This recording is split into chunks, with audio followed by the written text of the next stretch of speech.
First-time voter si Raymart Gutierrez. Excited ang third-year IT student na boto patroller.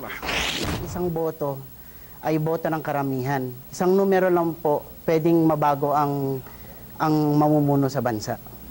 Ito rin ang unang pagkakataon na boboto ang patroller na si Fergie Doca. Kahit nag-iisa lang ang boto ko, pag pinagsama-sama mo ang lahat ng tao o partikular na ang mga kabataan, malaki ang magagawa ng boto namin. Kasama sina Raymart sa tinatayang mahigit na 33 milyong kabataang Pinoy.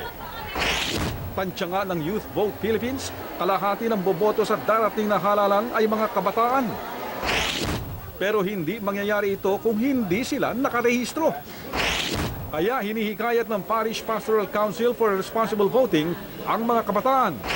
Kasi yung youth vote, pag napag-isa mo at merong prinsipyo ang pagboto nila, ay sabi ko nga, makakapaglagay sila ng presidente sa Malacanang. Sa tala ng COMELEC, higit 89% na o siyam sa bawat 10 na ng mga botante ang nagparehistro. Pero higit na 6 na milyon pa ang hindi at hanggang sa katapusan na lamang ng Oktubre o sa susunod na linggo ang registration. Kaya nakikiusap ang ating mga boto patrollers sa mga kabataang tulad nila na huwag sayangin ang pagkakataong makaboto at maging bahagi ng pagbabago.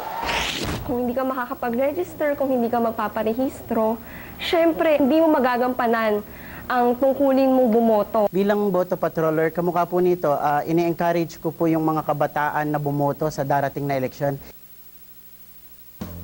Maging bahagi po ng boto mo, ipatrol mo.